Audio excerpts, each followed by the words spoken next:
There is a particular kind of economic signal that does not arrive with fanfare. It does not come with a press conference, a formal declaration, or a headline designed to provoke. It arrives quietly, methodically, in the form of capital moving in a direction it has not moved before, steadily, deliberately, and with a clarity of purpose that, once recognized, cannot be mistaken for anything other than what it is. A decision that has already been made by people who understood exactly what they were doing and why. What we have witnessed over the course of the past several weeks in the relationship between the United States and Canada is not, in the traditional sense, a conflict. There have been no sanctions formally declared. There has been no emergency legislation passed in the dead of night. There has been no dramatic walkout from a multilateral summit captured on camera and replayed on every major network. What has happened is something quieter, and in many ways, something far more consequential, because quiet economic decisions made by sovereign governments with the full weight of institutional knowledge behind them have a way of compounding into outcomes that loud political gestures almost never produce. I want to be precise about what I mean when I use the word withdrawal. In the lexicon of international finance, withdrawal is not always a hostile act. Sometimes it is simply a recalibration. A sovereign government reassessing where its capital is most efficiently deployed, where its risk exposure is most appropriately managed, and where its long-term economic interests are best served. Nations do this continuously, and in most circumstances, these recalibrations happen gradually enough that markets absorb them without disruption. The adjustment is orderly, the transition is managed, and the relationship between the two parties continues, perhaps in a modified form, but continues nonetheless.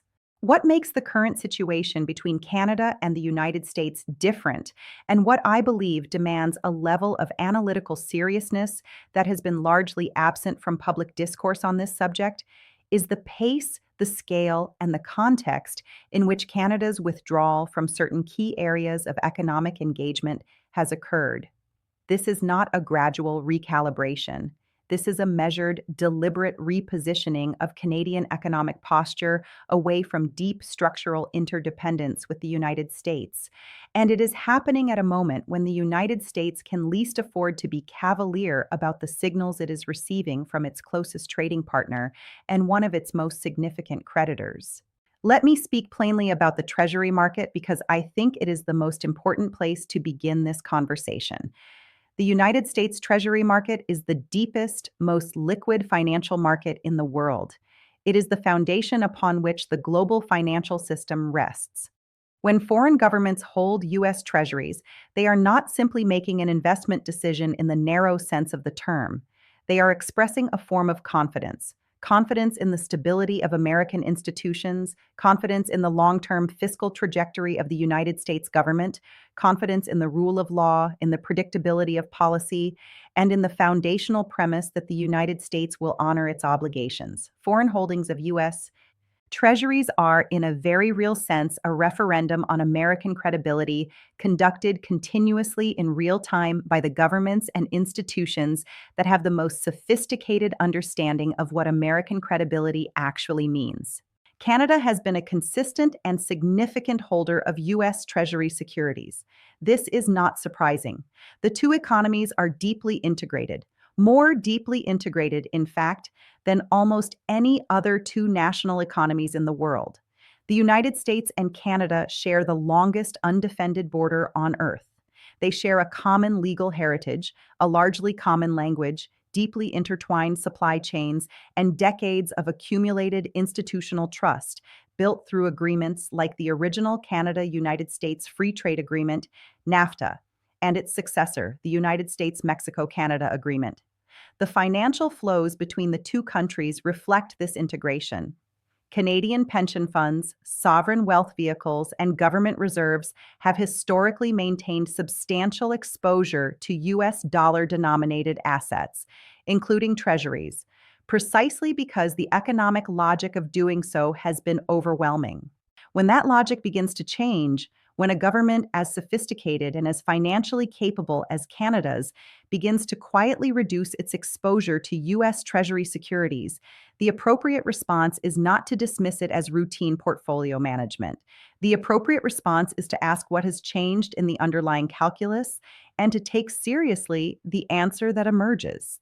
What has changed, I would argue, is not Canada's assessment of the technical quality of US Treasury securities. The United States government will not default on its debt obligations. The dollar will not cease to be the world's primary reserve currency in the near term. These are not the variables that have shifted. What has shifted is something more subtle and, over the long run, more important. Canada's assessment of the predictability and reliability of the United States as an economic partner. And when a nation of Canada's stature begins to quietly price in a risk premium on that relationship, when it begins to diversify away from deep structural dependence on American economic stability, that is a signal that deserves to be heard with the seriousness it carries. I have spent the better part of my professional life studying the ways in which economic relationships between nations evolve, and I can tell you with confidence that the most dangerous transitions are rarely the ones that announce themselves loudly. The trade wars that make headlines, the tariff battles that dominate cable news cycles, the rhetorical confrontations between heads of state, these are visible, they are manageable, and they are, in most cases, ultimately reversible. Governments negotiate, tempers cool, deals are struck, the relationship returns, perhaps bruised, to something approximating its prior form. What is harder to reverse is the quiet erosion of trust that precedes those visible confrontations. The accumulation of small decisions made by careful, rational actors who have concluded that the cost of continued deep dependence on a particular partner now exceeds the benefit. That erosion happens slowly, then all at once. It happens in boardrooms and finance ministries, not in press conferences. It happens when pension fund managers begin running different scenarios. It happens when trade finance officers begin routing supply chains through alternative corridors. It happens when sovereign wealth managers begin asking questions about duration and exposure that they had not needed to ask before. And then, one morning, the markets explain the difference. Not because anyone declared anything, not because a war, financial or otherwise, was formally announced, but because capital, which is always honest in a way that political rhetoric almost never is, has already moved. And the question before us now is not whether to acknowledge that movement. It is already acknowledged, it is already priced, it is already a fact, but rather what the United States intends to do about it and how seriously we are prepared to reckon with what it means. I want to spend some time in this address exploring the structural dimensions of this shift because I think they are underappreciated. The conversation in Washington tends to focus on the bilateral trade balance, on the flow of goods across the border, on tariff rates, on sector-specific disputes involving lumber, dairy, aluminum, and steel. These are real and important issues, but they are, in a sense, the surface layer of a much deeper economic relationship, and they are not where the most consequential changes are currently occurring. The most consequential changes are occurring at the level of capital allocation, at the level of long-term investment planning, and at the level of institutional confidence. And it is at those levels that the implications of Canada's quiet withdrawal are most acutely felt. Consider the integrated nature of North American energy infrastructure. The United States and Canada have built over decades an energy relationship of extraordinary depth and complexity. Canadian crude oil, transported via pipeline networks that cross the border at multiple points, supplies a significant portion of the feedstock processed by American Midwestern refineries. Canadian natural gas flows southward through an interconnected grid that serves millions of American homes and businesses. Canadian hydroelectric power provides baseload capacity to northeastern American states in volumes that are not trivially replaceable. This infrastructure was built on the assumption of a durable, stable, mutually beneficial partnership, an assumption that is now, for the first time in the modern era, being tested in ways that the engineers and policymakers who designed it did not anticipate. When that assumption begins to be questioned, when Canadian energy companies begin evaluating export diversification strategies that route product to Pacific markets rather than American refineries, when Canadian provincial governments begin assessing the long term wisdom of infrastructure investments that increase rather than decrease dependence on American demand, the consequences for American energy consumers, American industrial producers, and American energy security are not abstract. They are concrete, they are measurable, and they are over a sufficiently long time horizon, potentially very significant. This is what I mean when I say that the markets explain the difference. The difference between a declared conflict, which can be negotiated and resolved through established diplomatic channels, and a quiet withdrawal, which reflects a fundamental reassessment of the terms of a relationship, is not merely a difference of degree. It is a difference of kind. And understanding that difference, truly understanding it with the analytical rigor it deserves, is the first step toward developing a response that is commensurate with the challenge we are facing. There is a concept in economics that I have returned to repeatedly throughout my career, and it is one that I think is essential to understanding the current moment in the United States-Canada relationship. The concept is called structural dependency, and it describes a condition in which two economic actors, whether they are firms, regions, or sovereign nations, have become so deeply integrated in their productive activities that the cost of separation is not simply the loss of the trade flows themselves, but the disruption of the entire organizational logic that has grown up around those flows over time. Structural dependency is not inherently a problem. In fact, it is often the natural and desirable outcome of rational economic specialization. When two economies find that they can produce more together than they can separately, when the gains from integration are real, sustained, and broadly shared, deepening interdependence is not a vulnerability, it is a strength. But structural dependency becomes a source of strategic risk when the political foundations that underpin the economic relationship begin to weaken. And this is precisely the dynamic that we are now confronting in the relationship between the United States and Canada. The economic integration between our two countries did not happen by accident. It was the product of deliberate policy choices made over decades by governments on both sides of the border that understood the mutual gains from trade, from shared infrastructure investment, from regulatory harmonization, and from the kind of deep institutional trust that allows businesses to plan across borders with confidence. That integration produced enormous benefits for both countries. Benefits that are so deeply embedded in the structure of both economies that they have become, for many Americans and many Canadians, simply the invisible background condition of economic life, taken for granted in the way that we take for granted the infrastructure we do not notice until it fails. What we are now discovering as Canada quietly begins to reassess the terms of that integration is that the invisibility of those benefits does not diminish their importance. It amplifies it. Because when something you have never had to think about begins to change, the adjustment is not merely economic. It is psychological. It disrupts planning horizons. It introduces uncertainty into decisions that were previously made with confidence. And uncertainty, as any economist will tell you, is not a neutral condition.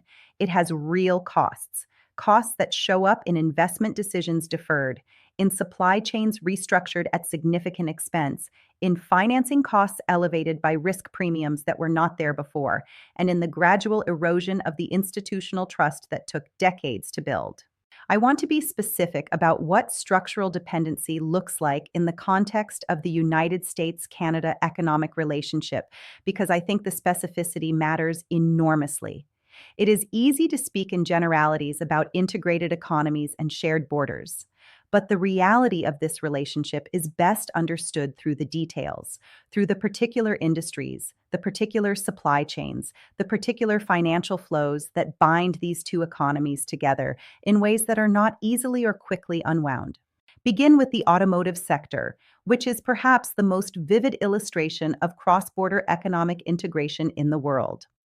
A single automobile manufactured in North America may cross the United States-Canada border multiple times in the course of its production, as components move from supplier to assembler and back again, as subassemblies are completed in one country and installed in another, as finished vehicles are shipped to distribution networks that span both nations. The Detroit-Windsor corridor, which connects Michigan and Ontario across the Ambassador Bridge and the Detroit River Tunnel, is the single busiest international trade crossing on the continent, handling an estimated $300 million in goods every single day. The automotive supply chains that run through this corridor are not merely trade relationships in the conventional sense. They are integrated production systems, systems in which the factories on one side of the border are, in a very real sense, the upstream suppliers of the factories on the other side. When the political relationship between Washington and Ottawa begins to deteriorate, the consequences for these integrated production systems are not immediate, but they are inexorable. Companies begin to ask whether future investment should be concentrated on one side of the border rather than distributed across both. They begin to evaluate the cost of redesigning supply chains to reduce cross-border exposure.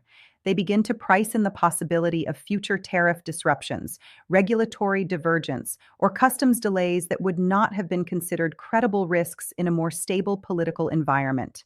And as they make these adjustments, individually at the firm level, in response to their own risk assessments, the aggregate effect is a gradual unwinding of the integration that took decades to construct. This is not a hypothetical. It is already happening. The conversations are already taking place in boardrooms from Toronto to Detroit, from Calgary to Houston, from Vancouver to Seattle. The investment committees are already running the alternative scenarios. The supply chain consultants are already being engaged to map out restructuring options. And while the decisions that emerge from these conversations will not be visible in any single data release or any single quarter's trade figures, they will accumulate over time into a structural shift that will be very difficult to reverse once it has reached a certain point of momentum. Now, let me turn to the financial dimension of this shift because I think it is where the most immediate and measurable consequences are being felt. I spoke in my opening remarks about Canada's holdings of US Treasury securities, and I want to return to that subject now with greater specificity because I think it is important to understand not just the fact of that reduction, but the mechanism through which it affects American financial conditions. The United States government finances its operations through the issuance of Treasury securities, bills, notes, and bonds of varying maturities that are sold to investors around the world. The size of this market is enormous. As of the most recent data available, the total outstanding stock of U.S. Treasury securities held by the public exceeds $25 trillion. Foreign governments and central banks hold a substantial portion of this stock, historically, somewhere in the range of 25 to 30% of the total. This foreign official demand for U.S. Treasuries plays an important role in keeping American borrowing costs lower than they would otherwise be. When foreign governments buy treasuries, they are providing a source of demand that competes with domestic investors, putting downward pressure on yields. When they reduce their holdings, when they become net sellers rather than net buyers, the effect, all else equal, is upward pressure on yields, which translates directly into higher borrowing costs for the United States government, for American businesses, and for American consumers. The magnitude of this effect depends on the scale of the reduction and the speed at which it occurs. A gradual, orderly reduction in foreign official holdings can be absorbed by the market with relatively modest yield impacts, particularly if domestic demand is strong and the Federal Reserve is not simultaneously reducing its own balance sheet. But when foreign official selling coincides with other sources of upward yield pressure, elevated inflation, fiscal deficits, reduced domestic savings, the cumulative effect can be significant. And when the selling reflects not merely routine portfolio management, but a deliberate strategic decision by a major creditor to reduce its exposure to American sovereign debt, the signal it sends to other market participants can amplify the direct price effect through a contagion of sentiment that is difficult to model but very real in its consequences. Canada is not by itself a large enough holder of U.S. Treasuries to move the market dramatically through its own actions, but Canada is not acting in isolation. What Canada's actions represent in the broader context of the current global economic environment is a data point in a pattern in which a growing number of countries that have historically been reliable buyers of U.S. sovereign debt are beginning to ask whether the risk adjusted return on that investment remains as attractive as it once was. Japan, which holds more U.S. Treasuries than any other foreign government, has been a net seller in recent quarters, driven in part by its own domestic monetary policy adjustments, but also by broader questions about the long term trajectory of U.S. fiscal policy. China, which once held over $1 trillion in U.S. Treasuries, has been steadily reducing its holdings for several years, a process that is partly geopolitical and partly a reflection of genuine portfolio diversification. The Gulf states, historically reliable buyers of dollar-denominated assets, are increasingly exploring alternative reserve currency arrangements and alternative investment vehicles. Against this backdrop, Canada's quiet repositioning is not an isolated event. It is part of a broader pattern of foreign official disengagement from the U.S. Treasury market that deserves serious analytical attention and a serious policy response. The question is not simply whether the United States can find alternative buyers for its debt. In the short term, it almost certainly can. The deeper question is what the gradual erosion of foreign official demand means for the long-term cost of American borrowing, for the sustainability of American fiscal policy, and for the dollar's role as the world's primary reserve currency. These are not questions that can be answered with certainty, but they are questions that responsible policymakers are obligated to take seriously. And taking them seriously begins with acknowledging the signal that Canada's actions are sending, clearly, precisely, and without the kind of political defensiveness that tends to prevent honest assessment of uncomfortable realities. I also want to address the labor market implications of this shift because I think they are often overlooked in discussions that focus primarily on financial variables. The deep economic integration between the United States and Canada has been, among other things, a source of employment stability for millions of American workers, particularly in the manufacturing heartland of the Midwest and the Great Lakes region, where cross-border supply chains support jobs that are directly dependent on the continued smooth functioning of the bilateral trade relationship. When that relationship is disrupted, when Canadian firms begin sourcing from alternative suppliers, when Canadian consumers begin substituting away from American goods, when Canadian investment in American productive capacity begins to slow, the workers who depend on these linkages bear a disproportionate share of the adjustment cost. This is not a theoretical concern. The empirical literature on trade disruption and labor market adjustment is clear and consistent. When integrated supply chains are disrupted, the employment effects are concentrated, persistent, and geographically specific. They fall most heavily on the communities that are most deeply embedded in the affected supply chains, and they are slow to reverse even after the underlying trade relationship is restored, because firms that have invested in restructuring their supply chains do not simply undo those investments when the political environment improves. The adjustment is asymmetric. Disruption happens faster than recovery, and the human cost of that asymmetry is borne by workers and communities that often have very limited capacity to absorb it. This is why I have consistently argued throughout my career in public service that trade policy cannot be evaluated solely through the lens of aggregate economic efficiency. It must be evaluated in terms of its distributional consequences, in terms of who bears the costs and who captures the benefits, and whether the policy choices we make are consistent with our obligations to the workers and communities whose livelihoods depend on the stability of the economic relationships we are responsible for managing. Canada's quiet withdrawal from deep economic engagement with the United States is not a problem that exists only in the bond market or in the trade statistics. It is a problem that will eventually, if it continues, show up in the employment figures, in the factory closures, in the investment deferrals, in the gradual hollowing out of the industrial communities that depend most heavily on cross-border economic activity.